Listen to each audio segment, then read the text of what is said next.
Welcome back, ladies and gentlemen, to the Whatnauts review show, where each week we have a different story and we talk about it. Could be a comic, a movie, TV show, or an audio drama podcast or the like.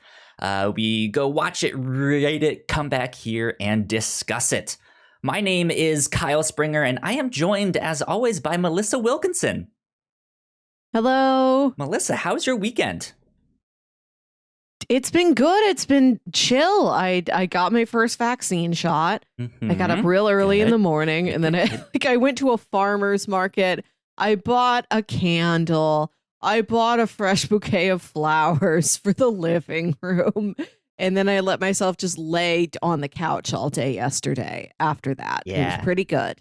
That was kind of my roommate's weekend, too, because she got her shot, and then I got mine last weekend. So people are starting to get out there and get vaccinated, which is a good thing. Yeah.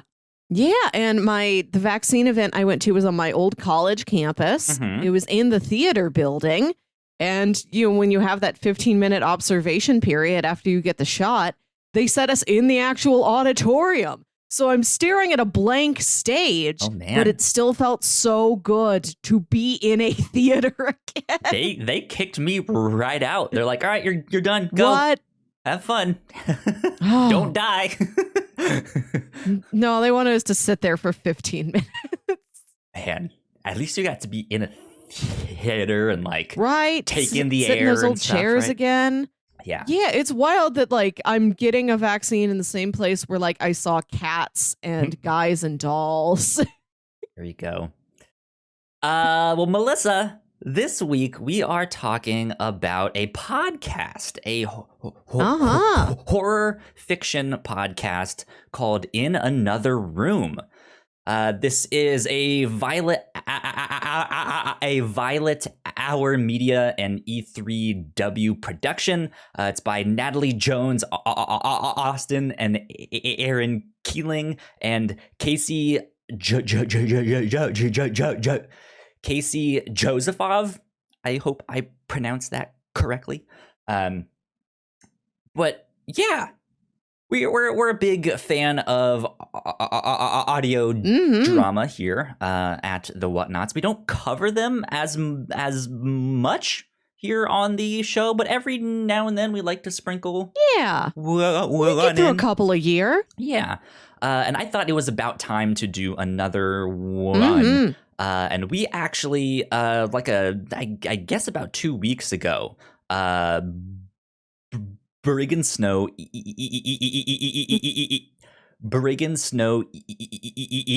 emailed me with a suggestion for a podcast, and it was this one, and I was like, hey, I actually saw you tweeting about this, and I've been planning on pitching some more podcasts down the road, so I'll absolutely add this to the list, but I can't promise that it will be on this show. He was like, that's totally fine, all that stuff. But yeah, here we are. We ended up picking that one, and I'm excited to talk about it. Melissa, what did you think of In Another Room? I liked it. There's a very cool concept behind this show. And you mentioned that this is adapted from an immersive theater production, and I can definitely feel that. This would be amazing to walk around some big house somewhere and see all these scenes playing out for you in those specific rooms. Yeah, that would be a lot of fun indeed. I enjoyed this quite a bit.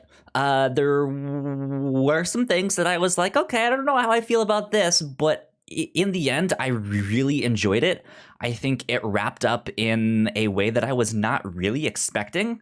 And it was, especially for being a horror podcast, I think ended on a good note. Yes. Which is something I think you don't see very often in that genre, right? And it's just like, okay, things are bad, and then they ended maybe slightly less bad. Yeah, I appreciate a hopeful ghost story. Yes, indeed. Yeah, I yes, for those of you guys who haven't checked this out yet, this is basically an anthology series that is all interconnected. So it also kind of defeats the purpose of an anthology series, but so it all takes place in this house, a specific house, but each episode of the podcast focuses on a different room in the house and some kind of haunting or murder or something that happened in that room, and the ghosts are still lingering and stuff like that. But to kind of be that narrative through line, there is a character in modern day times who is kind of a bit of a ghost hunter, and is investigating this house, and is trying to just figure out what makes it tick, because there's so many things that happened at this house. And then unfortunately for her, she ends up getting stuck in the house, and it starts haunting her, and so she's trying to like figure out what's happening, and it turns out there's some mystery that she has to help solve and stuff like that. And that is how she starts investigating all of these cases in the house, in one room to another. So, yeah. Do you have more kind of general thoughts that you wanted to add on to this one? Yeah, like you mentioned, it's this woman in the house who is going through all of these case files. Like, she's got a record of everything that's happened in the house, and has noticed all the hauntings of the house are limited to the space where like a thing happened. If somebody died in the dining room, their ghost haunts the dining room. You're not going to find that ghost in the ballroom.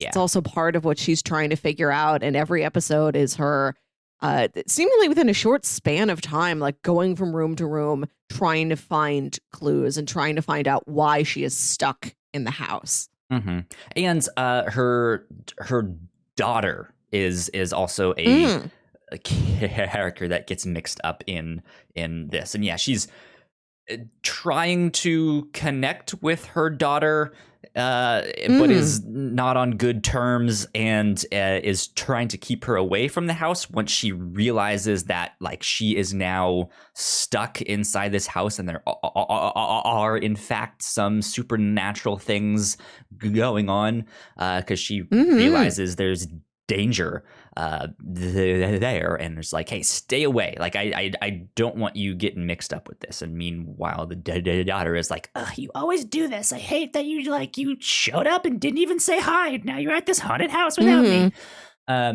You love this haunted house more than me, Mom. Right? I'm real, I'm not a ghost, I'm here. Yeah, it's an interesting story. I don't think I expected the like modern day twist. I was just kind of expecting it to be these a little bit less connected stories. Like I maybe was going to be like, oh, that's someone's kid, and now something is happening to them. Yeah. But I didn't really know that there was going to be this through line in between it, and I kind of liked that. Yeah, and I think that's something you didn't mention when you were pitching the show to me. I thought it was just going to be an anthology. Right, and then you'd realize, oh, this object that's in the house in episode 7 is something that the person from episode 3 left in the house when they lived there. Yeah. Stuff like that. Yeah. No, yeah, I like that there is a point of view character interacting sort of with all of these ghosts and taking a real personal interest in them as the people that they are. Indeed. And not just as, supernatural evidence. Now, on a like scare level factor, I thought this was actually pretty scary. This did a good job it's intense, of making me feel like I should look behind me when I'm alone in my house and make sure it's like, okay, there's someone back there. If you guys know me, I'm a big baby and I don't really like horror stuff all that much, because I do get scared and I don't like that feeling. But this did a good job, though I don't think it was so scary that someone like me who isn't the biggest fan of all of that stuff is going to be like, yeah, no, thank you.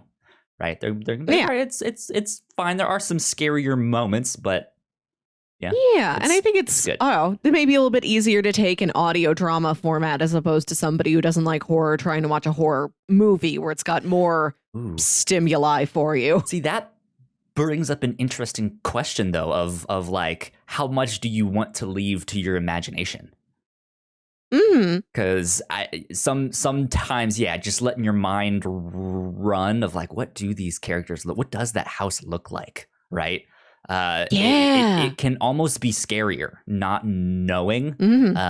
But then there are some things, where I just like, I maybe would rather not see. Like, I don't want to know what that thing looks like, and I'm just not gonna think want to see about it. God, I love spooky architecture. I love a house that is haunted, not for the things that happen in it, for just like the bones of the thing itself. Yeah. How it was built, the angles of the walls, just infernal architecture is a real soft spot for me. Yeah, it's a good one for sure. I'm trying to think if there's anything else that we can add to this before we dive into spoilers and stuff like that. I think we about covered it. I guess this company does do a number of podcasts. It sounded like they had a pirate-based horror one in there, which we got to hear the trailer for in one of the episodes. So yeah, be on the lookout for more stuff from Violet Hour Media. Okay, let's get into a little bit of housekeeping, and then we will dive into spoilers and start talking about the show a little bit more in depth. If you guys did not know, we have multiple podcasts here at The Whatnauts. You guys can find out more information on our website, thewhatnauts.com, as well as your favorite podcasting platform of choice. Just type in The Whatnauts and all of our shows will pop up right there. We've been doing our reactions to Falcon and the Winter Soldier, as well as some recent movie trailers that I think you guys won't want to miss. We also just did a Japanese Kit Kat taste test thing on the Captain's Log. Oh, it was so fun. That was indeed a lot of fun. And we just had a really, really great episode of Crossplay, our video game podcast that we recorded yesterday. And that was a blast. So you guys should absolutely go check that out. We just started doing video with that one. We were waiting on everyone to get good cameras and stuff like that. So we finally have that. We are finally now a video podcast for Crossplay. So go check that out. That was a lot of fun. And if you like what we do, patreon.com/thewhatnauts is where you can support us for as little as $1 a month. We have a $3 tier, which you guys can get all kinds of exclusive content at, which we finally scheduled our next thing. We're recording it on Wednesday night, so hopefully it'll be out shortly after that. So be on the lookout for that this next week. We're going to be checking in on our video game fantasy draft. Nice. And bidding on some new games and stuff that came out.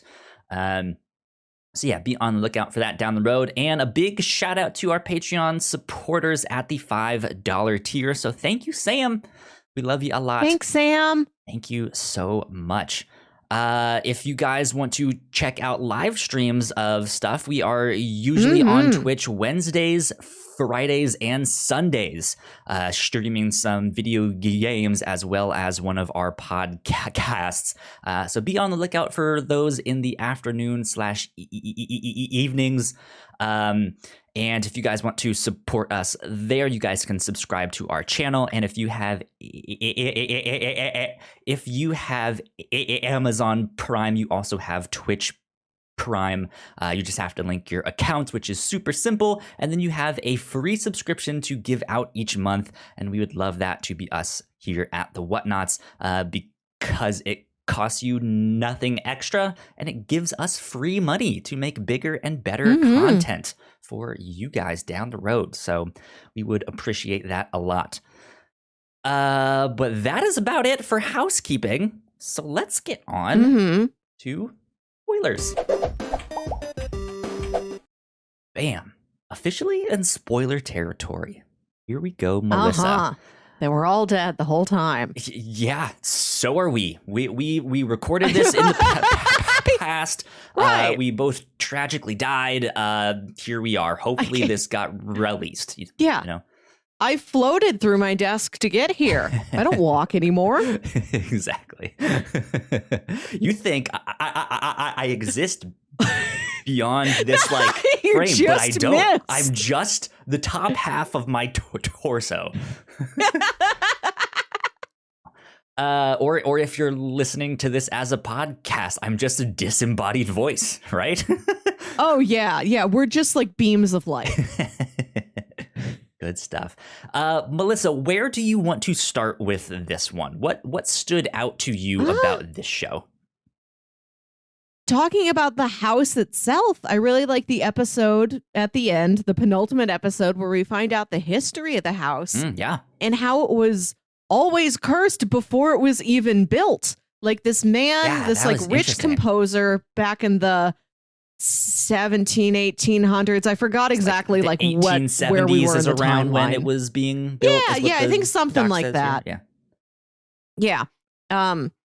He wants this big, beautiful mansion to be built for him and his wife's not there. She's going to travel to the place once it is finished. Yeah. And the construction crew, like there's like mishaps with the construction crew. There's a hole where it's not supposed to be, you know, there's stuff falling, you know, it's a troubled construction. And the foreman's like, I don't want to be here after dark. Like, I'm not going to work on this extra thing for you. I'm not going to stay the night and celebrate with you after the house is constructed. I'm leaving. This place feels evil. So before it's done, before a single thing has happened, everybody knows there's a vibe about this. This feels they just know something strange. Is off. Yeah, and then when the wife is, you know, her and her horse-drawn carriage are coming up over the hills to like come to the house, the horses go too fast and like crash the carriage. So she dies before she even sets foot at the address. Right, yeah. And like one carriageman survives and he tells the composer like, she did get to see it before she died and she screamed. She was terrified of the sight of the house. Yeah. There was this really creepy moment when he's describing that, and he's like, yeah, and in that like moment when we were crashing, I looked at the house and it was smiling at me. And it was just like, that's weird. Like I don't know how I feel about the house having this like human property of like being able to take pleasure in seeing them crash. Right? That's weird. That's creepy. I liked this backstory a lot.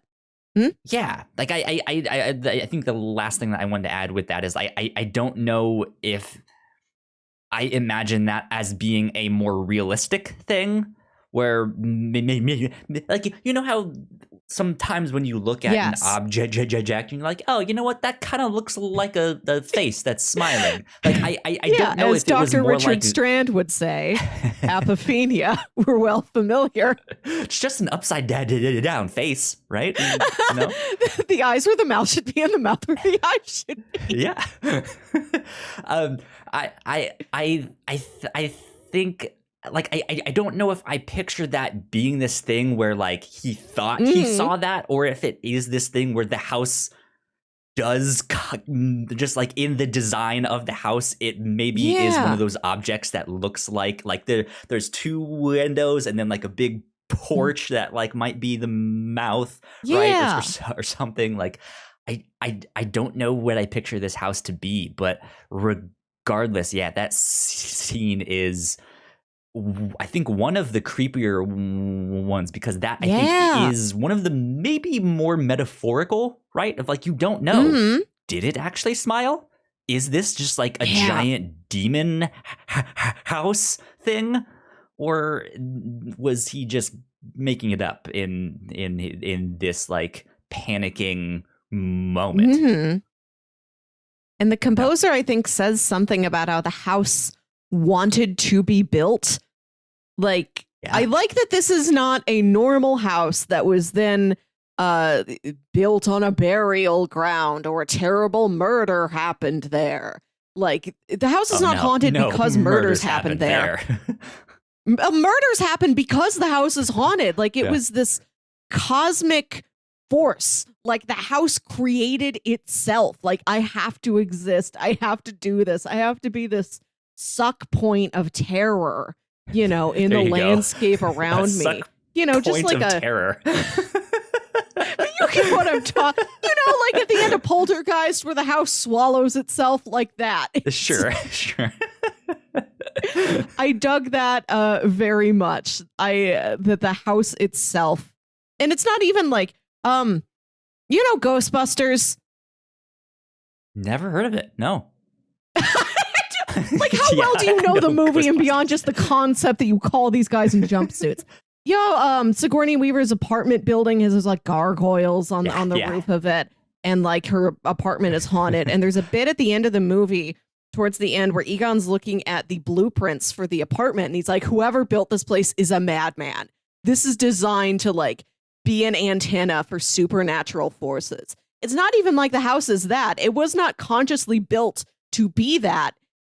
Through all good intentions of everybody who paid for it, designed it, built it, they all wanted to build a normal, big, fancy house. And the house itself is like, no, I'm cursed. I'm definitely cursed. I'm going to kill everyone who comes near me. And they're like, we don't know how this happened. We don't know why this is happening. Yeah, it was just this like strange anomaly of like, it's a weird thing because it ends up being kind of a time loop, right? Like there is this thing where the initial murder that happened, again, we're in full spoiler territory here. The girl that was murdered is the daughter of the like in character of the main character of this show. But the main character lives in modern day times, and that first murder happened in the 1870s. And so it is this weird thing where the daughter came to the house, was looking for her mother, got lost in the house, and somehow got transported back to the 1870s and was murdered as a result. Which before they revealed that, like they keep mentioning like, I heard the original guy who lived here like murdered some chick in the basement.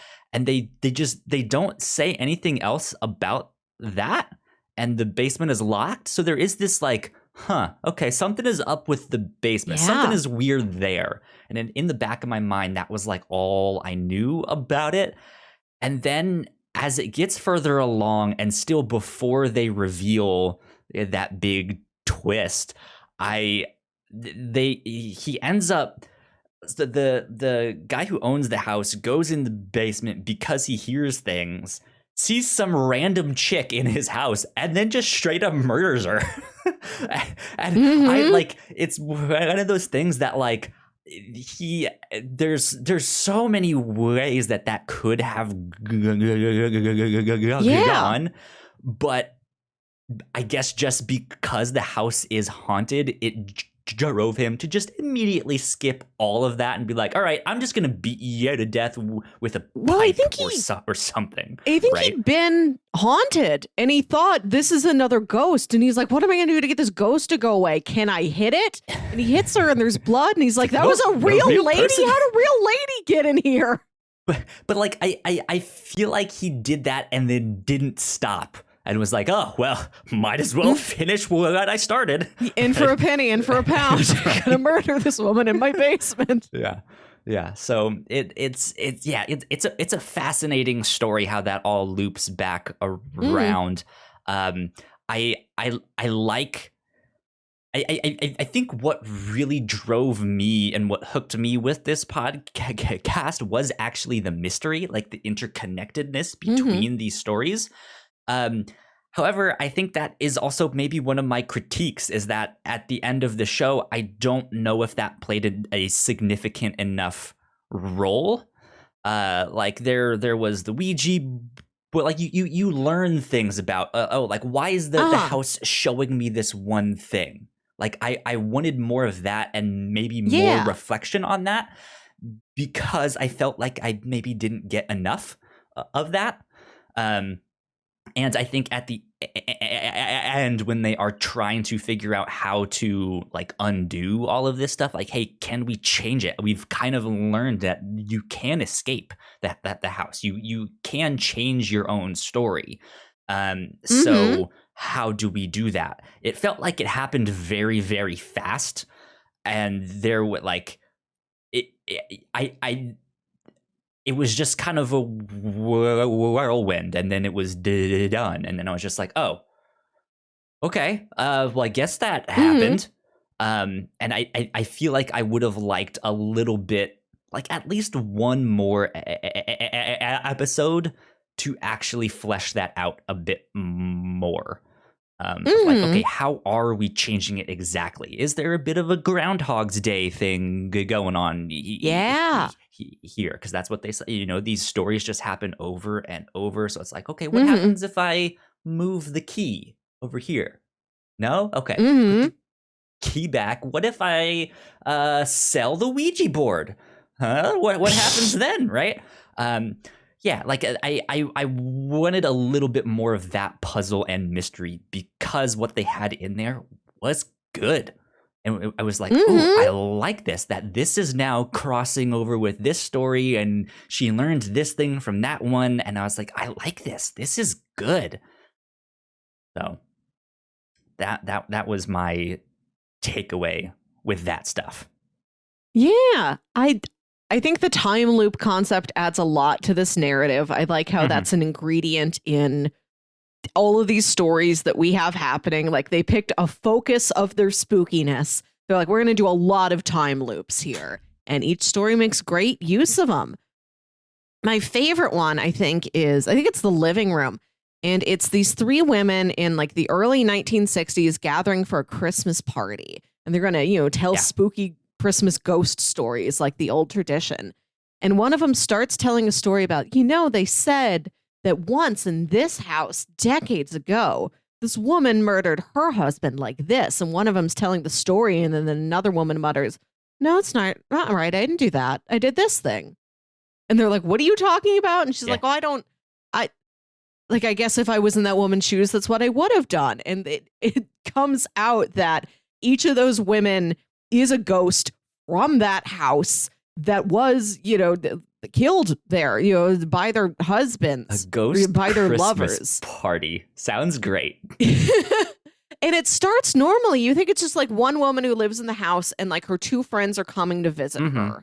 Like they're having a girls' night with like Christmas punch or whatever. And they start telling stories, and then you reveal like, they've always lived here. I love the moment in any supernatural tale where a character turns to another character and says, think about it. You don't remember anything that happened before you got here, right? I love that. The narrative starts where the episode starts, with opening the door like, Carol, I'm glad you made it. Take off your coat. Yeah.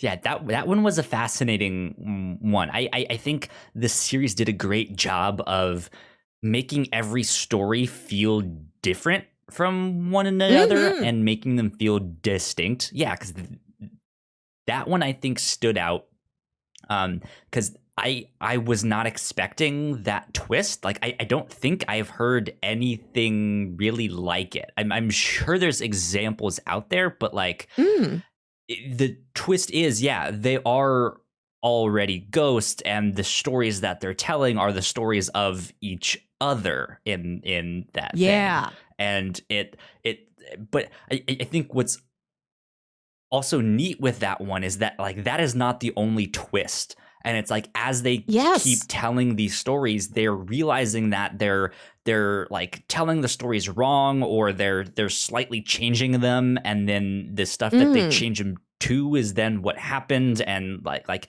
there's this like very meta thing that's happening there that I think is just this extra like icing on the cake, and it's just like, oh, this is really cool. Like whoever thought of that one, brilliant, great job. Yeah. The ghosts are also living through a time loop. It's not like this just happened to Wendy, our investigator.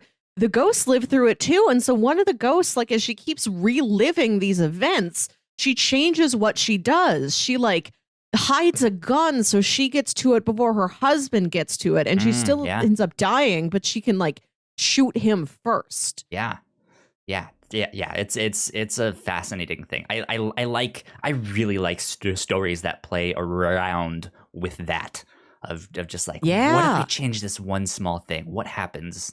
Yes. Then, right? That good old butterfly effect. So yeah, you mentioned that one was your favorite story, right? I think so. Yeah, I also really liked I like the story of Gregory and Anne, although those are my parents' names, so to have this murderous ghost couple weird. of the same names as my parents is weird, but I like the story itself. Spooky, man. Yeah, I think for me, my favorite ones, I liked the spear, the like medium, the fortune teller one, because there is this like grandioseness to her character of like, hey, that's what I do. I'm supposed to act. I'm supposed to be larger than life, because all of this ghost stuff is fake, right? And they're setting up the illusion of like, okay, and then when I say this, you'll hit this thing underneath the desk, which will make it shake. And they're setting this all up to do this scam. And their client comes in, and they don't know him, they don't recognize him, all of that stuff. And it turns out that he is the husband of the psychic's sister, who was once committed to a psychiatric ward by the sister, who wanted to do this stuff without like telling people the truth about what she's doing and stuff like that. And it was this really strange story, and it was this thing of like, I was expecting something to happen and maybe their client to get scared because something real was happening, and then something goes bad and they end up murdering him, or they get murdered. Like, why would you bring back my wife? But like, it's almost the complete opposite of that, where the client walks in and he starts doing supernatural stuff like in their presence, and they're just like, whoa, hold your horses there, buckaroo. Let's pump the brakes a little bit on that.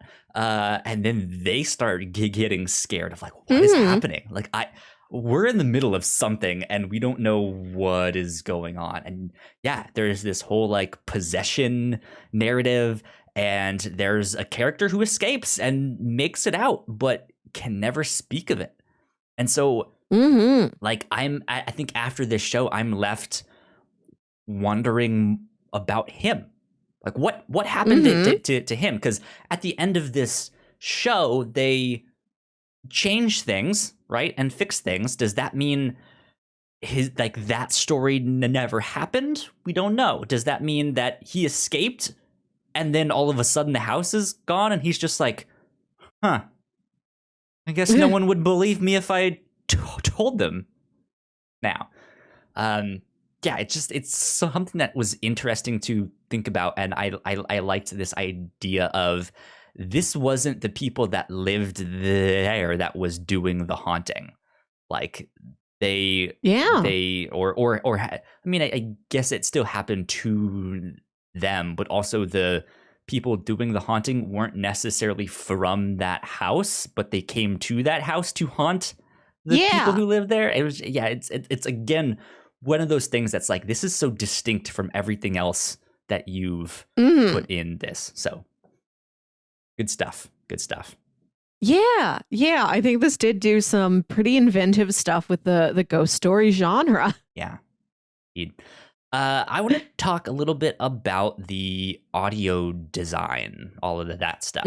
What did you think of that? Did you listen to this on like headphones, or was it like on your I phone listened or to speakers or some of something? the episodes on headphones. Some on headphones, some just on my phone sitting here on the desk. It is pretty good audio design, yeah. I enjoyed it a lot. There's one thing I'm not so sure about, but I still think it hit all of the like check boxes. Like it still accomplished what it needed to do. And I think the thing for me that stood out with the audio design was the way the ghosts sounded. I listened to this in headphones, and for some reason I got a very digital feeling to the ghosts, just the way their voices were modulated, or seemed to, like, at certain times they almost seem to glitch out, or like it got pitched down. I don't even know exactly how you would do that sound, but I imagine like an old tape recorder or something that got slowed down, and the voices, go from here the way I'm sounding right now to maybe down a little bit low and then back up, stuff like that. It was that mixed with some of the like stuttering and reverb and all that stuff. It sounded great. I don't know if that would have been my first choice of like, this is how the ghosts sound. And so I'm not sure if that sat well with me of like, it sounded a little bit too digital, but it still worked. Okay. It still accomplished this like, holy shit, what is happening? This is some big scary thing that I don't want to fuck with. Yeah, like, no, thank you. Did something like that stick out with you? Did you notice that? Do you have thoughts? I didn't pick up on that at the time. Now that you mention it, I can go back and remember that. And I think Wendy's own tapes do that occasionally, which I chalked up to just like errors in the recording, especially, how many supernatural stories there are where like recordings act kind of funky when they're around a lot of like ghost energy. Yeah. We've encountered this somewhere. It's a familiar concept. It happens. So I chalked it up to that. Yeah, I liked the audio design sounded pretty good. There were points, especially in the first episode. I was surprised how like fast the first episode got down to business about this lady is in a very, very haunted house. Like all these ghosts like descend on her at once, and it's a little bit cacophonous at some point. Like there were points where I found it a little hard to track. Like as good as the audio design seemed like it was, like that's deep, rich tones. I bet that's excellent Foley for everything that's happening. I couldn't exactly always picture what all of it was in my head. Yeah, there are a few times where it seems to be kind of a big whirlwind of chaos of things happening. Yeah, which could be one of their goals. Wendy is in a whirlwind of chaos. Yeah, like I think it succeeds in a way that like, yeah, there's a big moment happening. It's the characters are panicking, or they don't know what to do, or they're screaming or yelling or running or something. It is just this big moment of things happening, right? So I don't know if you're necessarily supposed to track everything that is happening in that. So it's successful. And yeah, like it did feel like things were spinning in those moments, which I think is hard to get, instead of it just being a jumble of stuff. It was a jumble of stuff, but in a way that was like, like I felt there was presence and space in there. That's a strange way to describe that, but yeah, I felt like I was in the middle of that, if that makes sense. No, I get it. Yeah. Yeah, it does sort of do the stereo moving around you a bit. For the episodes I did listen to in my headphones, I noticed that. Mm-hmm. Yeah, indeed. Yeah, I liked this a lot. If I had to suggest anything else of something that I would have liked to see is maybe a few more quieter moments. Yes. I think in this show, something is always happening, which isn't necessarily a bad thing. I think sometimes people just want to get to the content and stuff, right? And like, all right, what's next? And I think I would have liked, because I mean, that is the thing. Like, she is in this house, she is looking, she's investigating, she's thinking, she's solving a puzzle. Like, there has to be times where she is stuck, or she is thinking, and there's just nothing happening, right? Like, I want quieter moments where they are solving it, because it as much as I liked the mystery in the house, again, like it felt like it almost happened to her. The mystery happened. She didn't necessarily solve it, but it happened, right? But yeah, I mean, like I again, I don't necessarily think it's a bad thing that it just continually moved on, because it told the story that it needed to tell and didn't have all this extra stuff there. So yeah, I think it fits. Yeah, I would have liked a little bit more from Wendy about what it's like to be trapped in this haunted house, beyond the parts of it that I am interacting with and investigating the ghosts. Like, how it's unclear exactly how much time she spends here, particularly since the show it relies on time loops so much. But did she like bring a cooler with her? Does she have food? Was there food when she got there? Like, which bedroom did she pick to sleep in? Yeah, I kind of wanted the smaller, more mundane details of her investigation and her experience being in this house. Yeah, I think there is a little bit of a time discrepancy thing. I think for Wendy herself, it's not... things are happening fast. I think she's really only spent that one afternoon there, but we do get that one phone call where she's there is the one in the first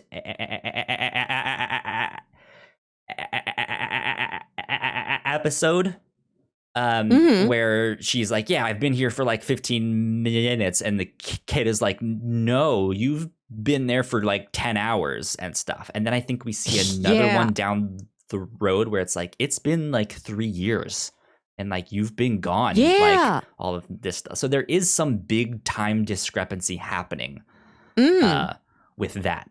But yeah, like I want more investigation into some of those details and stuff like that.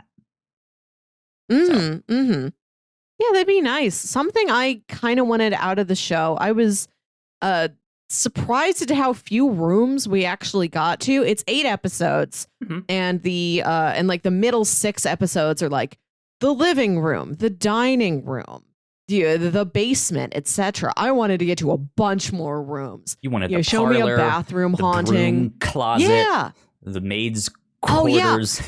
Yeah, is there a specific closet haunting? They mentioned an attic, the spookiest room. We don't get to the attic. I wanted to know, like, how far outside the bounds of the house is there, like, a gazebo haunting?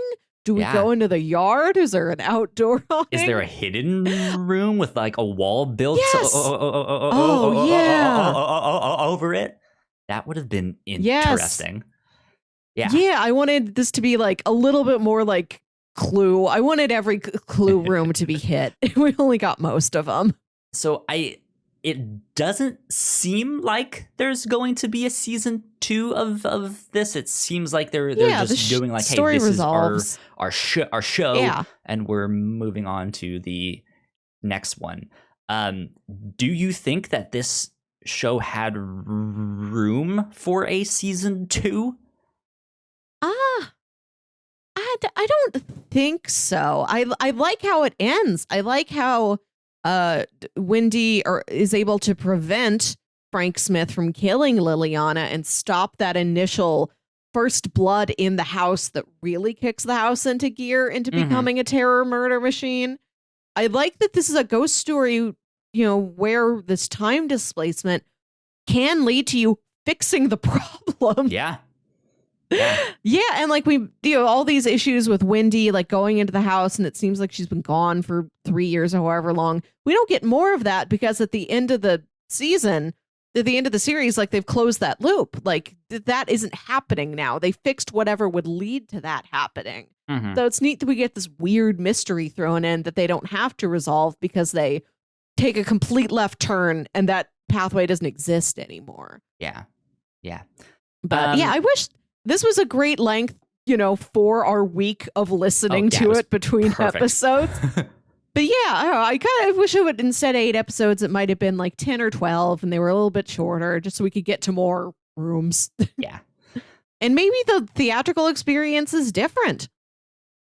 I mean, yeah, you never know. Maybe there is they substitute the kitchen for something else, or, or I mean, that might be a thing of, if it is interactive, maybe they do different rooms based on what they think the crowd will like in there. Oh, that could be interesting.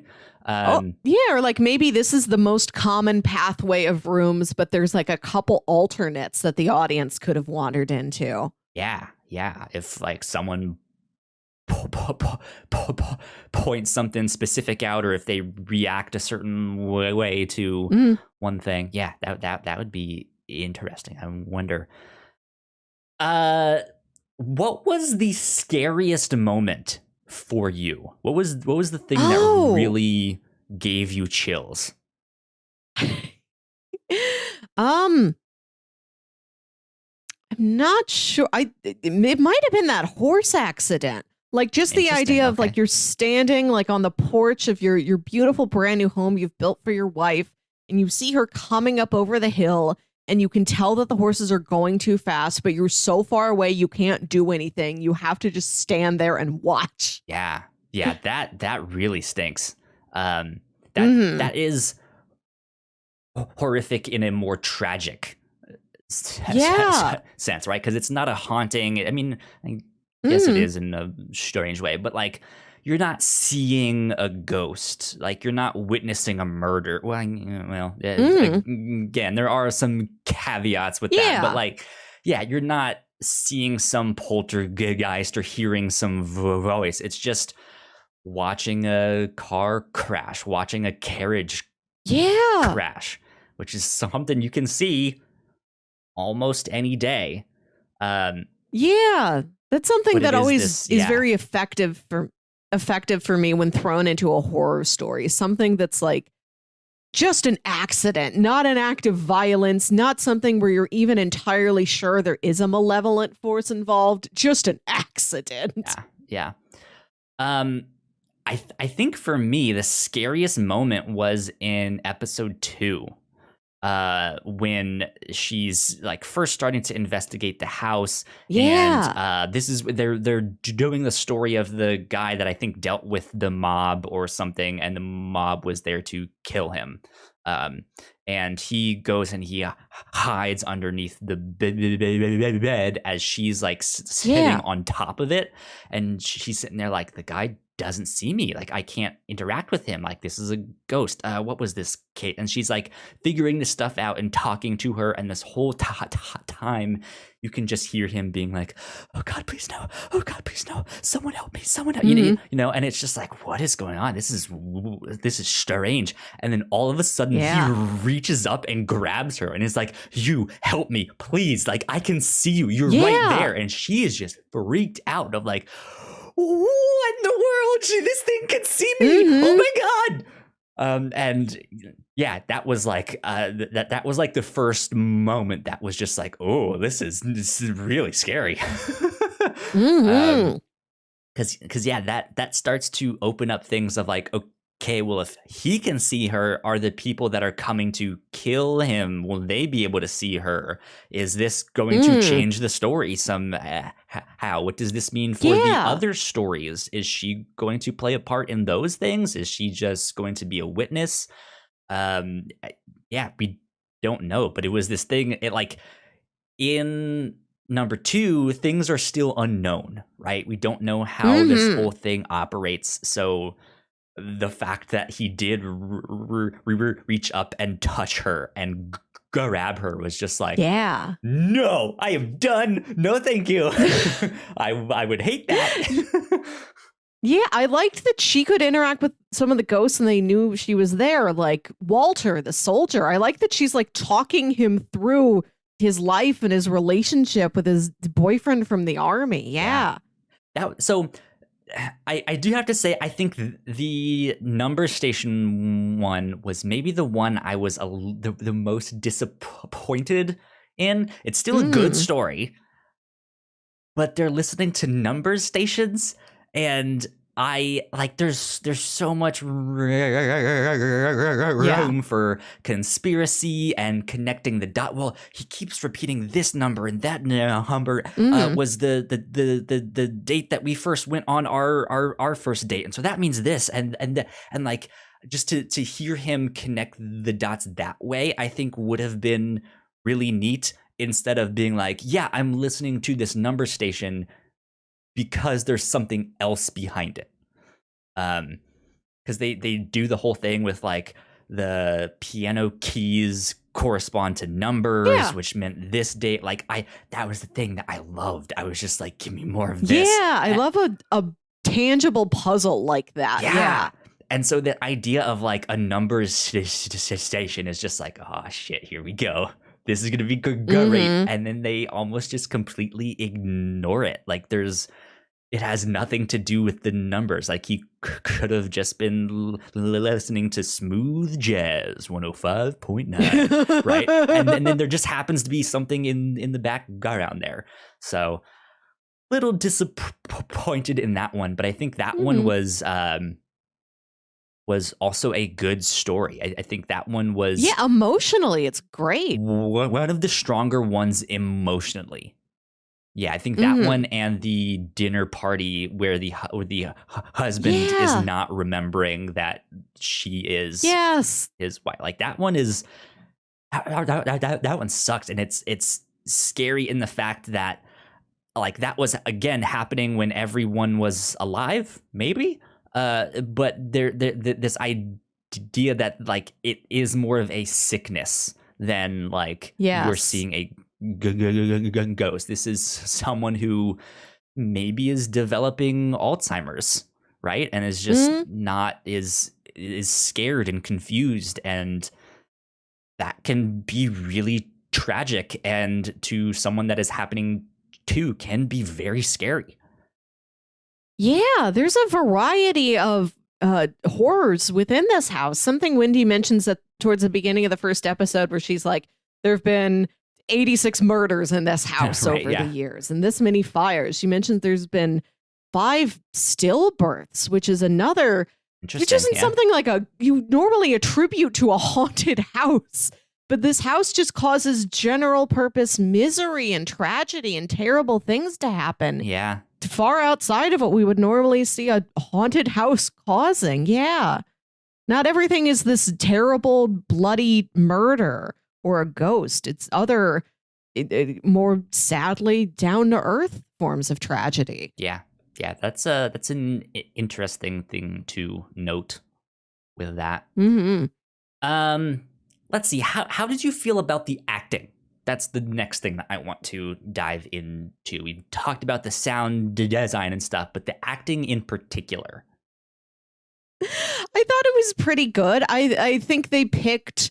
There's very little levity in this series. It's a pretty intense horror drama, but they pick little moments for the actors to have a bit more fun. I think that's why I like that Christmas party episode, because at the beginning, some of the actresses are like, "Oh, it's a party," like there's a particular one of them who's like really living it up, pouring cocktails, and in the dinner party episode, they've got that they have that other couple over, and the wife is just this sort of bigger than life character. She reminds me a lot of Catherine Hahn's performance as Agnes in WandaVision, where she's a sort of heightened, larger than life, fun, sassy neighbor who's there to offset the personal horrors that the hostess is undergoing. Yeah, I enjoyed the acting. I think this was also maybe another one of my hesitations with the show. The acting was all very, very good. I think it was all very obvious that they are stage actors. And it felt very larger than life. It felt very dramatic. Which is a great thing for what they do on stage or in this interactive theater, right? Like you have to act in a certain way that is heightened so that people in the back can see your emotions and smiles and how you're reacting to certain situations. But when you're on a podcast, you can tone that down some and almost be more effective. Yeah. There's definitely a balance that is to be found there. Because, again, the acting wasn't bad. They're all phenomenal actors. It's just because they're all this one style, it felt like. It was like, well, I guess if you don't really like that style of acting in a podcast, you can kind of see how some people might think it's a little cheesy or stiff. Of like, oh, you're being overly dramatic in this situation. I don't know why you would be that dramatic. But yeah, like I really wanted them to loosen up a bit and maybe have a little bit more ad-libbing in there. It did feel like, well, not everyone really talks that way and stuff like that. Yeah, I would have liked to hear or feel that more natural reaction to things. But again, in the way that they did make this show, I think it works. It works really well, especially I think with how the show ends, which we'll get back to in a sec. But like we've mentioned how there's something that is kind of always happening, right? The show continually moves forward. There is no extra stuff that is happening. Excuse me, I have the hiccups. Yeah, like there's no extra stuff. There is like it's produced very well and tightly, and I think the way they acted in the show helps that. So yeah, like this show is fantastic. Just I think my personal taste was like, well, I kind of would have liked to see it this one way instead, but that's not what we got. So, oh well. There you go. Yeah. Did you happen to have like because we've mentioned favorite stories. Did you happen to have a favorite character or someone that stood out to you? How did you feel about Wendy? Oh yeah, you haven't talked much about Wendy herself. Yeah, she's a good in character. Yeah, I love her square burgers. Yeah. She's a good in character. She's got a real investigative passion. And like I mentioned earlier, I like that she's really looking at these ghosts as not just can I figure out what's going on here. Can I help these ghosts? If they can see me the way I can see them, can I give them any words of comfort? Can I give them this outside perspective that could help them out? Yeah. Good point. Yeah, I liked her a lot. The one that I wanted to see more of was her daughter.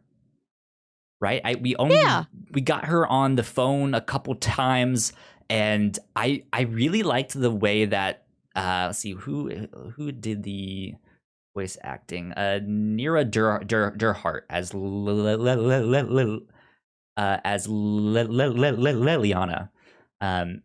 Yeah, I really liked what they did with that character, because it really did feel like she was on the outs with her mom, of being like, look, you've ignored me when dad died. You just went on your own. Like, you've left me to fend for myself.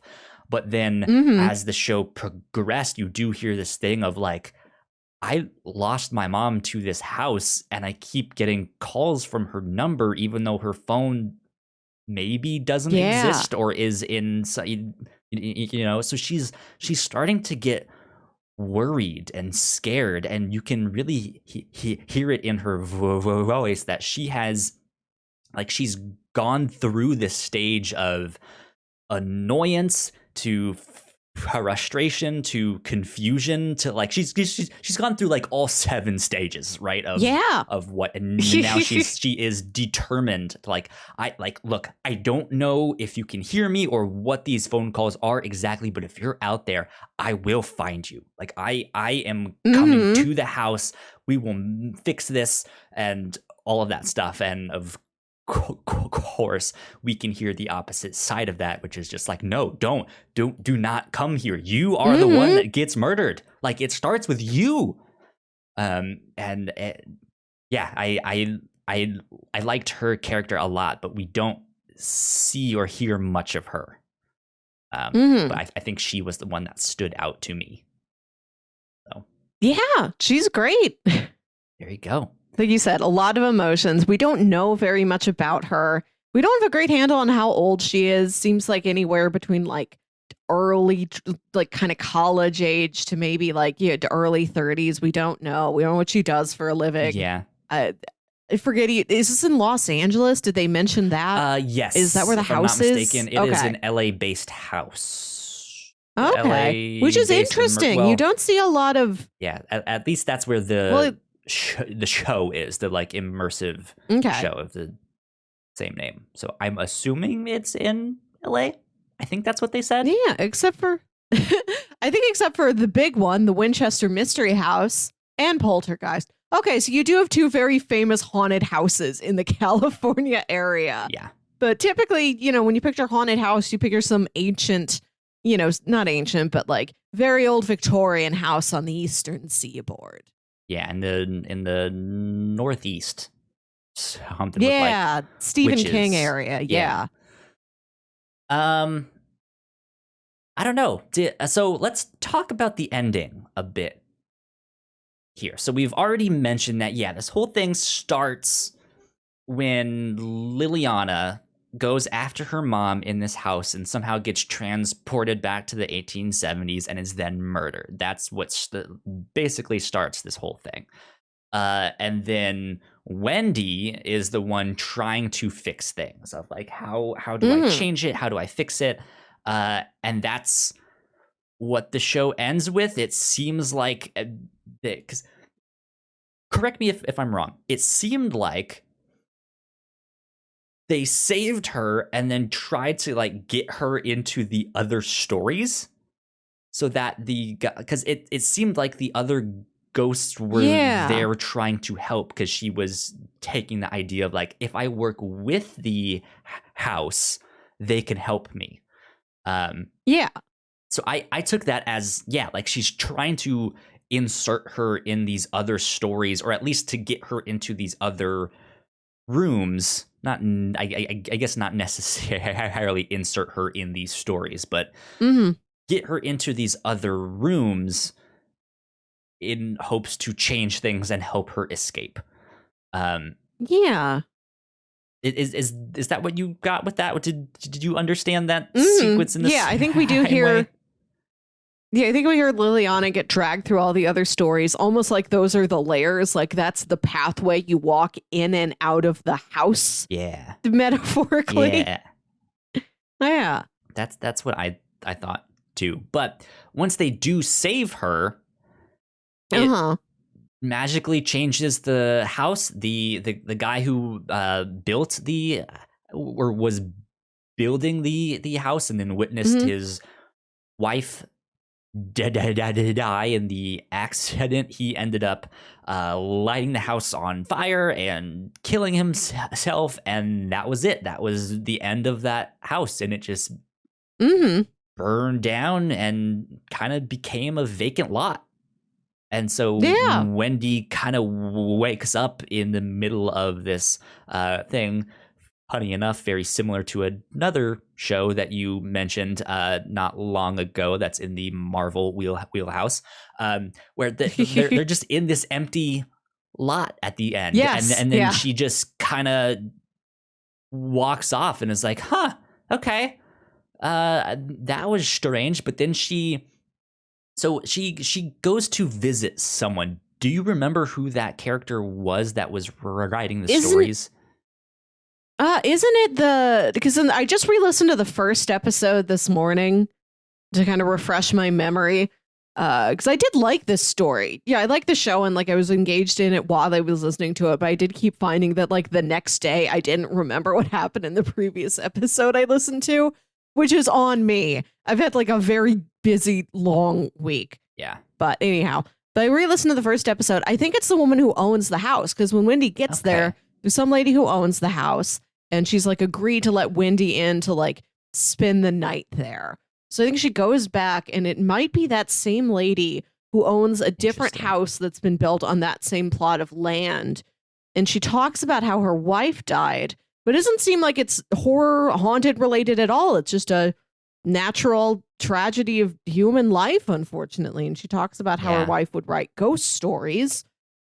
And I kept expecting there to be like those stories that happened in the house still exist, but they're like fiction in this world. It doesn't go in that direction, but you can imagine it. And it ends with a lovely monologue about the importance of ghost stories and how it just makes us think about our legacy and the impact we have on other people. Yeah. But then they legitimately end the series with a poem.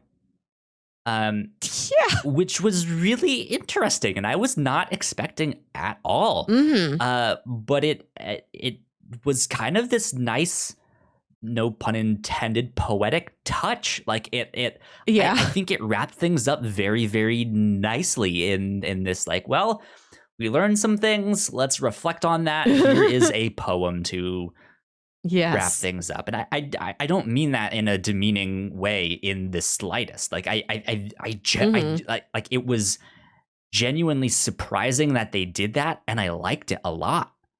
Like it was this other kind of form of I don't know what the right word is for that. I guess this other medium right, that they ended it with, that it was just like, oh, like I haven't seen any other audio drama podcast do that. But I am like, in my mind, I was just imagining this like big tracking shot that is like zooming out with the narration of that poem. And it was like, this is nice. This is, I think, like you said at the start, this is actually kind of hopeful. Huh. Okay. Like that. Like it put me in a much calmer mood than I was expecting. Like at the end, I was expecting there to be a hint of, but something is still strange. We're not going to say what, but it's something. Right. And it, I was expecting it to leave you with this like unsettling feeling.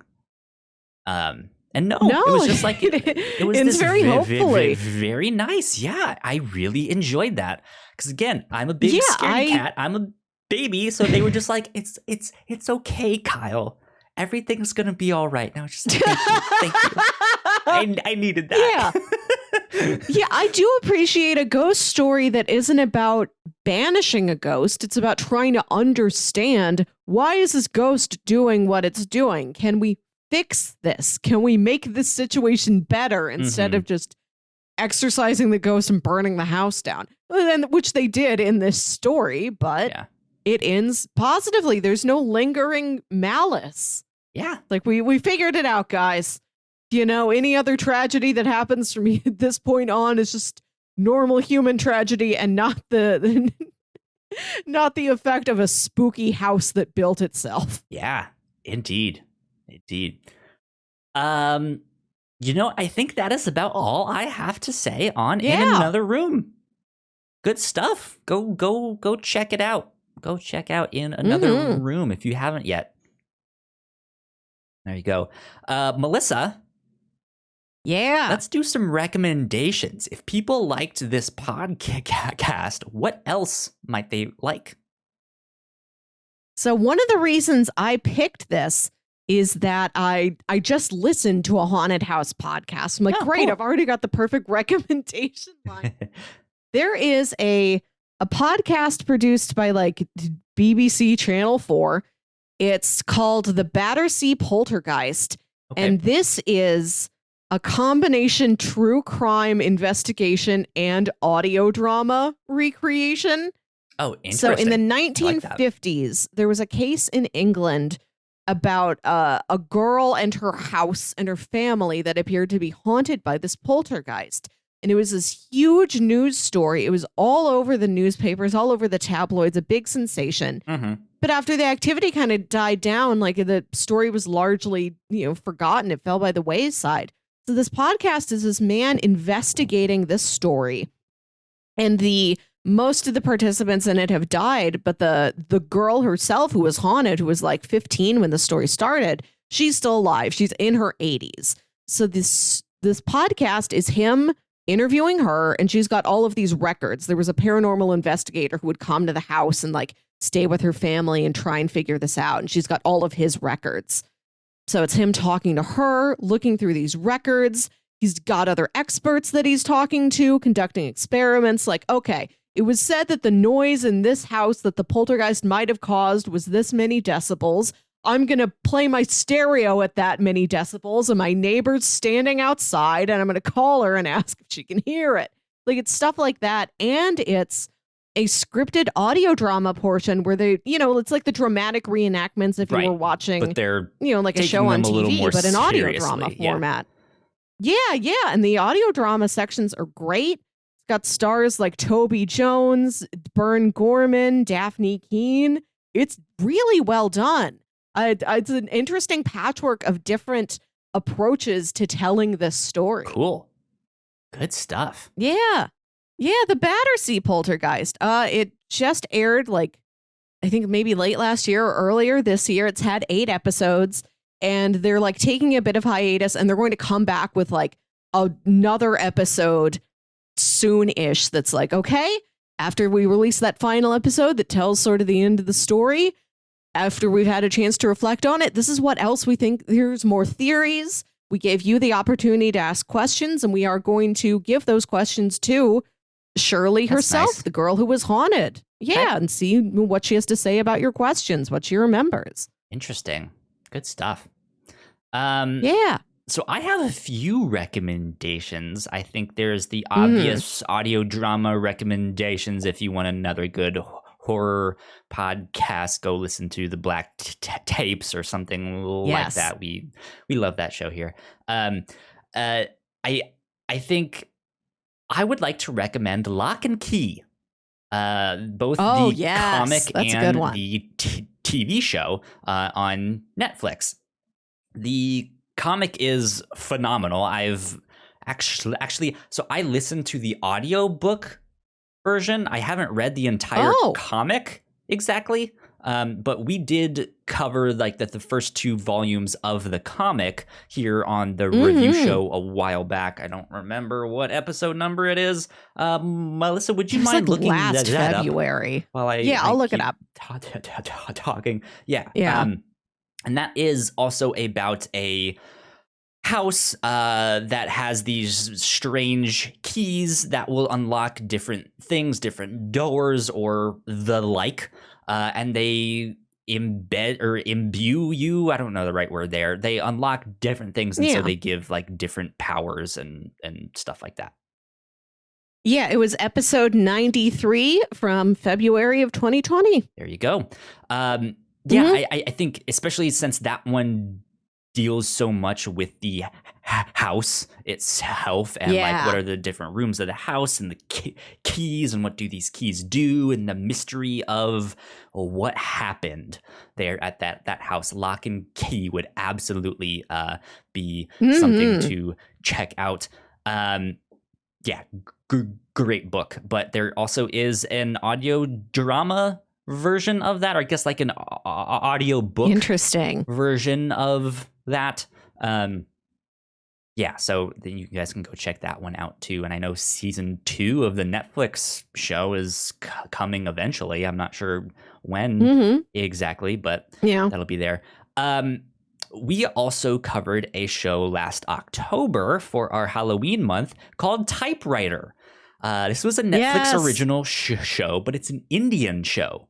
It's all actors and actresses from India, and it kind of jumps back and forth between English and their native tongue, it was just really interesting to see a foreign or just like not primarily English horror story, but it is about a haunted house, or I guess more specifically a haunted typewriter, but it all takes place like in this big house or right around it, and I would recommend that because it was a lot more fun than we were expecting. Like, it had its scary moments.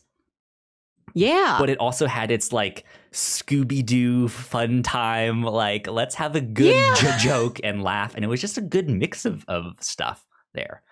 It follows the adults, it follows the kids, and there's scary stuff and funny stuff that happens to both groups of people investigating the spooky house and its haunted typewriter. Yeah, indeed.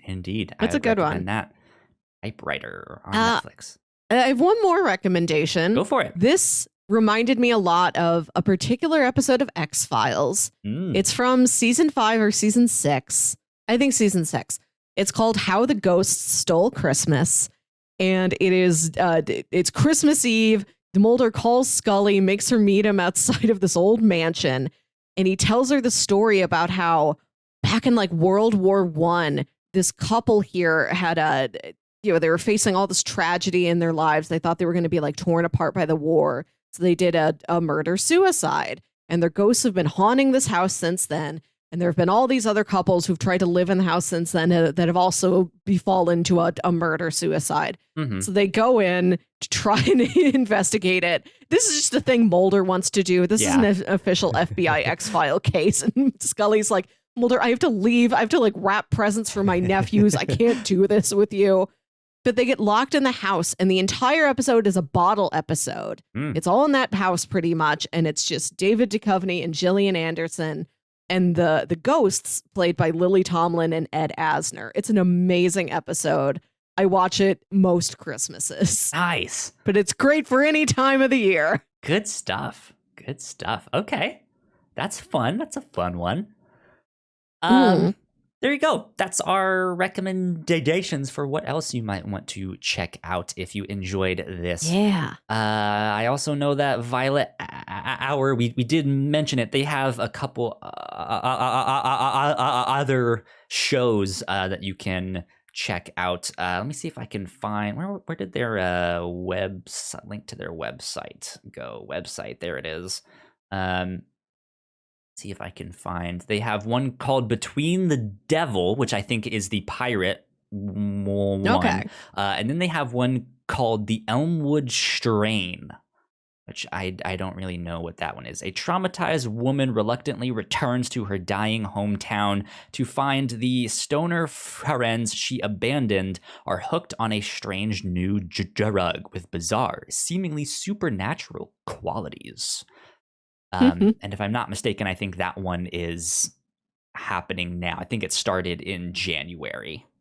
And it looks like it might be done. There's 8 episodes of that one, so who knows?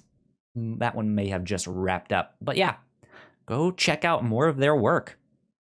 They made some good stuff with this one. Melissa, it is your turn to do the pitches for this next week. Yeah. So what have you got for me? At the beginning of this year, I thought it would be fun if we went back and looked at a movie from 2011, from 10 years ago. Okay. And I remember I looked through the list of movies we'd covered over the podcast, and I found like at least one that we already had done. It might have been Attack the Block. I'm not sure. But I thought, okay, we can still do. I heard like a month ago there are rumors of them maybe doing a sequel to Attack the Block, which I would freaking love because that movie is great. It was really fun. But I thought, okay, we could certainly do this again, but let me look and see if there's any years that we haven't done a movie from. Like I looked at like all the movies we've covered. I might have missed one because we've done a lot of movies, and I just looked at movies and I didn't look at like TV shows or comics or anything. We've done a movie from, I think, every year from at least the past decade, maybe since like 2008, 2009, except for 2013. So my pitches this week are 3 movies from 2013. Okay. Just so we can say we've done every year. Okay. And conveniently enough, 2013 was the year one of my favorite movies was released. This is a movie I've been trying to get you to watch for like 2 years. I know what it is, I think. It is Pacific Rim. Yep, that's what I thought. I don't know how you have not seen Pacific Rim. I haven't yet. I'm a big Gundam fan, so it's just like, Kyle, what are you doing? Watch this movie. This is directed by Guillermo del Toro, and it is about a world, our world, several decades in the future, where these giant monsters have started emerging from, beneath the Pacific Ocean. And, the world's not quite a dystopia, but there's been a lot of destruction. People have lived, have moved like towards the interiors of their countries. Like there's cities on the coast, like a Sydney or somewhere has been destroyed. Yeah, it's a rough time to live. These monsters keep coming, and the world has invented these giant robots called Jaegers that are there to fight the kaiju away. Yeah. Yep, and so it's the story of a Jaeger pilot. Every Jaeger is piloted by at least 2 people in a cybernetic link with each other, that they've got a complete understanding of each other, and they use this to just pilot their robots around. So it's like they've got a link with the robot, and if one of them goes down, the other one can keep piloting the robot. And it's this guy whose brother died while he was cybernetically linked with him in this robot, and he's been haunted by this death. And he teams up with this young upstart. He teams up with the wonderful Mako Mori, who was adopted by Idris Elba after a monster killed her family in Tokyo, I think. And they're gonna pilot their Jaeger and fight a bunch of monsters. It's just great. It's wonderful. You know what this movie is. You're familiar enough with the concept of the movie. Absolutely. It knows what it is. It is kind of a corny popcorn feature. It is big robots fighting big monsters. Okay. But there's so much detail and craft and world building in it, and it's a lot of fun. Cool. And I think in modern day, right now, there was a new animated Netflix show that ties in Pacific Rim: The Black, if I'm not mistaken. Oh, that they interesting. just I was released. not aware of that. Yeah. Huh. Pitch number 2, a very different tonally. This is The Secret Life of Walter Mitty. This stars and is directed by Ben Stiller, and it's based on some old short story, I think, from I've the read mid-century. the short story, yeah. Yeah. And it's about Walter Mitty, who's this man who works in the photo archives of Life magazine. And he finds out that the magazine is about to shut down. And he's supposed to pick the photo for its final cover. This magazine known for having these beautiful photographs on the cover. And there's this photographer he works with who's out in the field who sent him this last batch of photos and included a note saying, I think number 13 is amazing. I think that would be great on the cover, but that negative is missing. So Walter Mitty, who's this man who lives this very small, mundane life, goes to work, goes home, never does anything exciting, but is always daydreaming of adventure. Mm-hmm. He used to run off to like Iceland to track down that photographer. Like, you have to give me that negative. That has to be the photo that we put on our final cover. Yeah. It's a fun movie. It's very sweet, and it's just a lot of beautiful Icelandic landscapes. It's a nice little mini vacation. Yeah. I had to read the short story, or I think our teacher like read it to us, I think in I want to say elementary school. It could have been middle school though. I was pretty young, but I remember really enjoying the story because it is about this guy, this guy that just has this boring mundane life, but he daydreams about all these like fanciful or scary things, and it's just this like magical realism of him jumping from one reality to the next and stuff like that. So cool. Yeah.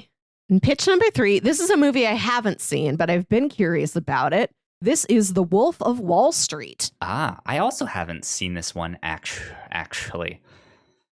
Yeah, and to read the description, I pulled off IMDb or Wikipedia or whatever.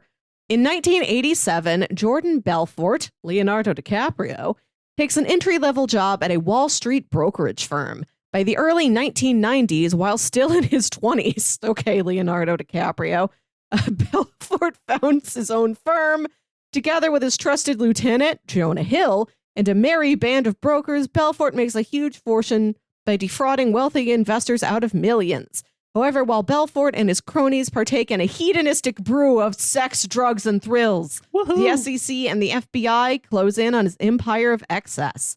I love a story of big business antics, an office that's absolute chaos, somebody screaming on the phone and throwing papers into a shredder. That's a fun setting for me to be in. I think this is directed by Martin Scorsese. We've got a good pedigree behind this film. And I thought now might be a good time to watch it because this is in about the same time frame as Halt and Catch Fire is. Interesting. Yeah, true that. Okay, so pitch number 1, Pacific Rim. Pitch number 2, The Secret Life of Walter Mitty. And pitch number 3, The Wolf of Wall Street. Okay. Ooh. Melissa, I will indulge you, finally.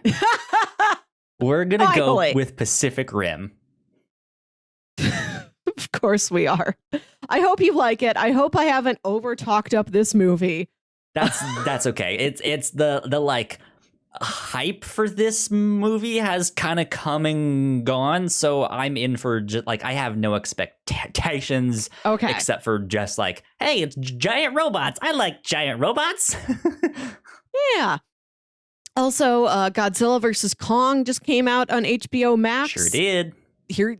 We're in a time of giant monsters right now, so it seems like the time to watch Pacific Rim. Indeed, yeah. Pacific Rim. I'm excited to check that one out because it is one of those ones. It's like, how have you specifically, Kyle, not watching this? I'm just like, oh no, I didn't get around to it. And I'm not one of those people who thinks like certain movies are like, oh, you must have seen this, particularly not movies that are less than a decade old. But you specifically, I'm amazed Kyle Springer has not seen this film. Exactly. And then you mentioned Halt and Catch Fire. I just want to say, keep in mind that the week after we do Pacific Rim,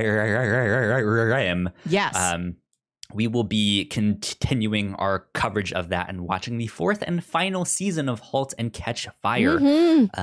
So be on the lookout for that stuff. So There you go. Melissa, this was fun. This was a good one. It was. Where can the Thanks, people Snow. find? Yeah, thank you to Brigand Snow for reaching out and recommending this. If you guys are unfamiliar with him and his work, you guys should go check him out. Yeah. Melissa, where can they find you on the internet? You can find me on Twitter and Instagram at Wilkywit. That's WILKYWIT. And you can listen to my other podcast, Saturday Morning Obscurities, where me and my brother Jams talk about weird old kids shows you feel like only you remember. Indeed. You guys can find me at Kyle Springer on Twitter. And if you guys want to stay up to date with our shows here at The Whatnauts, we are at The Whatnauts on Twitter. So go like, share, subscribe, do all of that stuff. You guys know the deal. If you guys have some kind words to say, please go rate and review us on Spotify or wherever you get your podcasts. That would help us out a ton, especially since we're just small time creators. That would help us out a bunch. But yeah, that is about it. I think this is episode 152 of the Whatnauts review show. So we will see you all next week. Bye. Bye.